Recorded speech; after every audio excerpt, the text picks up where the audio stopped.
日本首相岸田文雄5月访问韩国时，曾与韩国总统尹锡悦达成共识，希望能够尽快重启中日韩三国对话。据日媒报道，中央政治局委员、中央外办主任王毅本月与日本外务大臣林芳正会晤时，也提议中日韩三国举行高级官员会谈。日本首相岸田文雄日前也积极表态称，中日密不可分，日方希望两国在保持对话的同时，维持建设性和稳定的关系。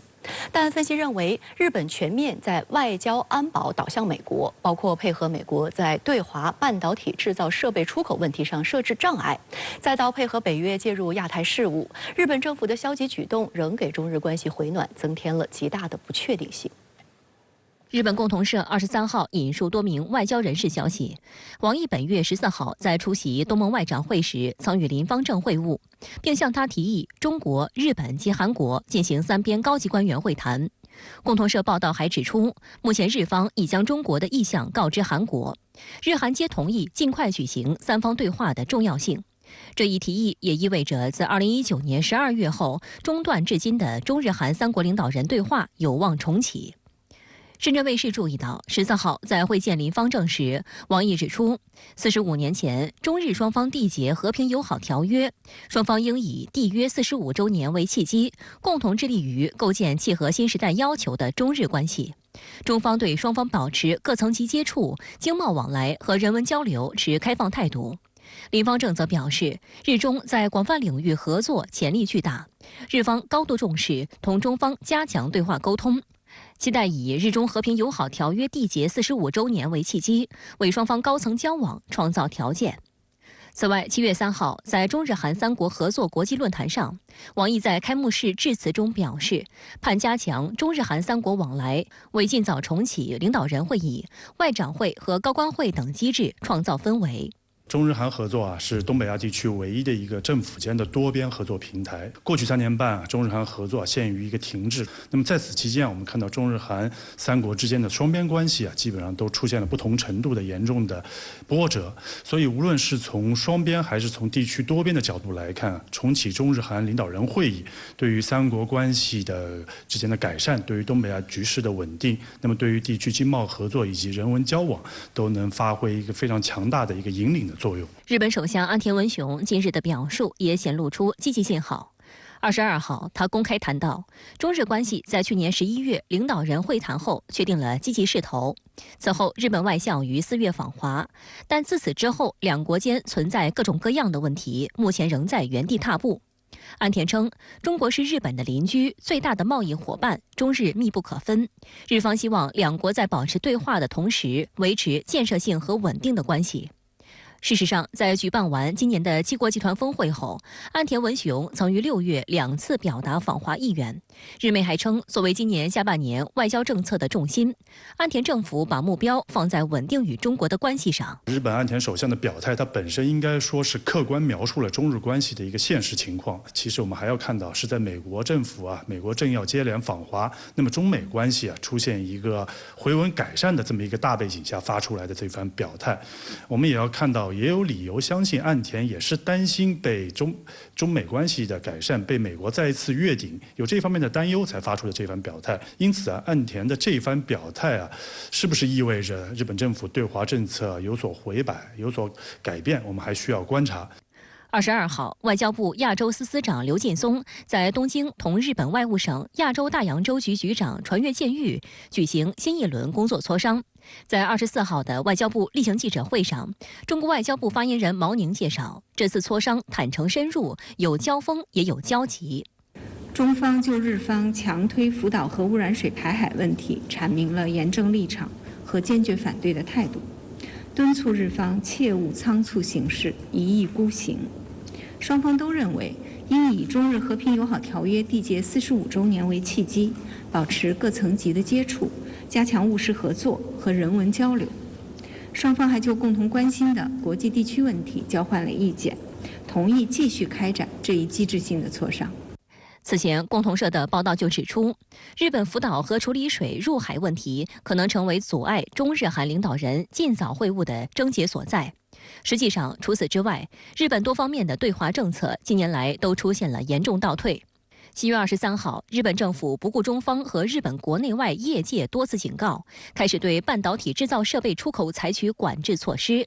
此次日本政府追加出口管制的23个品类，均为日本拥有较高技术实力的半导体相关制造装置和零部件。除美国和韩国等42个友好国家及地区外，这些品类向他国出口时，每次都需要获得经济产业大臣许可。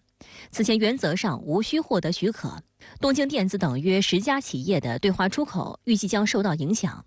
共同社指出，虽未点名特定国家及地区，但可以看出此举意在针对中国。日本正与力图将中国排除出半导体供应链的美国保持了步调一致。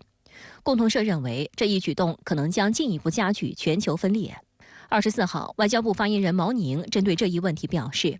日方不顾中方的严重关切，执意出台和实施对华指向性明显的出口管制措施，中方深感遗憾和不满，已经在不同层级向日方提出了严正交涉。中方敦促日方从中日经贸合作的全局和自身长远利益出发，恪守国际经贸规则，不得滥用出口管制措施，避免有关举措干扰两国正常的半导体产业合作。我们将密切关注管制政策的影响，坚决维护自身的利益。那么，岸田政府的这种做法，主要出发点是为了维护日本自身的产业竞争力，来遏制中国的发展。那么，也是配合美国所谓对华脱钩的一个做法。那么，这个做法本身也从根本上暴露了岸田政府现在非常偏执和错误的对华认知，以及它的一个非常负面的一个对华政策的一个取向。那么，如果日方不能在这一问题上端正他的态度和做法，改变这种错误的做法的话，中日关系恐怕很难取得根本性的一个改善。在军事方面，日本在去年年底通过的新版国家安全保障战略等3份安保政策文件，就公开将中国定位为最大战略挑战。在涉台问题上，日本政坛台湾有事就是日本有事的论调甚嚣尘上。今年5月，日本驻美大使和岸田文雄先后证实，北约正在讨论在日本开设联络处，但在7月的北约峰会上，这一议题被搁置。对于北约东进亚太消极动向，中国驻日使馆发言人22号指出，北约东进亚太超越联合国宪章允许的集体自卫范畴，违反联合国宪章关于区域安排的规定和发展国际间友好关系的宗旨，给地区乃至全球安全带来破坏因素。亚太国家不欢迎北约亚太化，亚太地区也不需要亚太版北约。我们注意到近期北约和日本的互动，希望日本汲取历史教训，坚持走和平发展道路，不做破坏地区国家间相互信任、破坏地区和平稳定的事。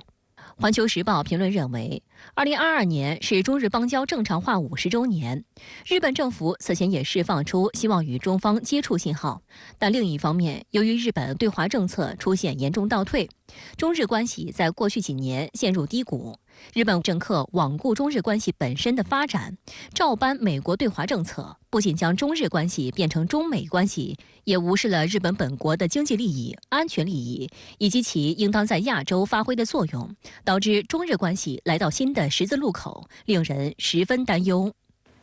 相关话题来连线中国现代国际关系研究院东北亚研究所所长樊小菊。樊女士您好。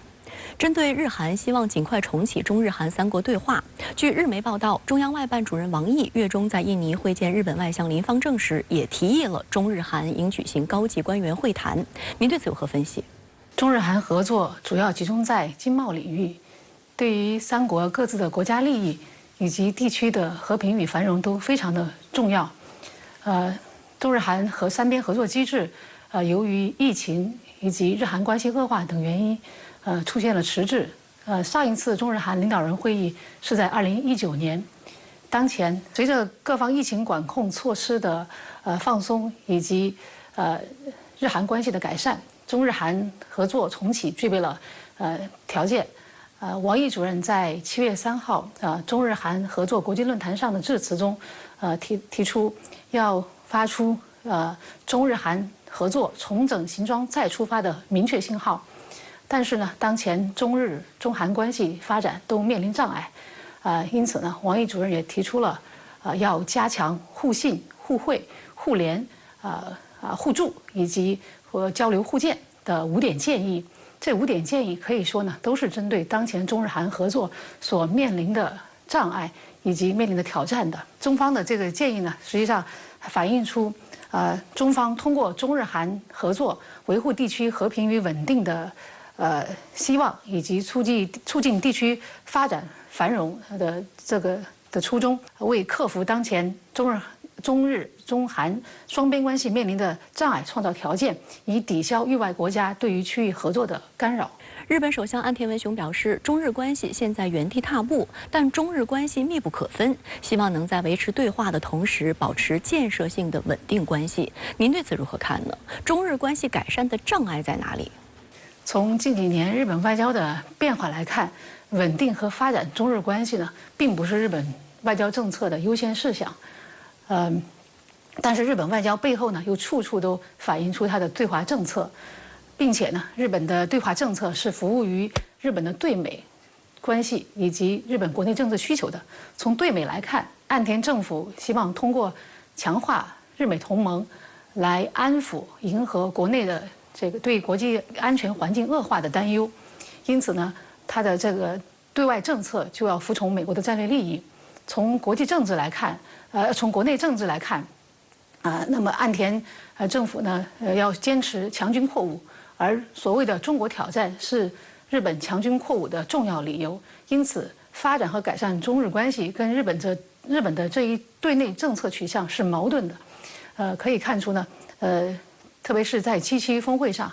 日本政府呢也在利用所谓的中国议题来增强自己的国际地位。当前呢，日美同盟得到了巩固，美日韩关系呢得到了加强，而日本的这个强军扩武呢也实现了重要的突破。7·7峰会的政治红利也基本耗尽，因此在这一背景下，岸田提出了要着力加强中日关系的这个提法。但是从他这个保持建设性的稳定关系这一目标设定来看，日本方面对于改善和发展中日关系的这个目标呢是不高的，积极性也不高。当前呢，改善中日关系面临很多的障碍，而这些障碍主要来自日本方面，包括这个福岛核电站核污染水的排放，日本炒作渲染所谓中国威胁问题，以及日本追随美国对半导体设备加强出口管制等方面。那么中日之间的经贸关系是非常密切的，但是从日本的做法来看呢，他为了这个追随美国的战略利益，不惜牺牲中日双方的经济利益。因此可以看出呢，日本呢，它的这一做法不仅使日本的地位下降，同时呢，也损害中日两国的经济利益，从而给中日关系发展带来更多的障碍。好的，谢谢樊女士跟我们共同在线分享您的观点。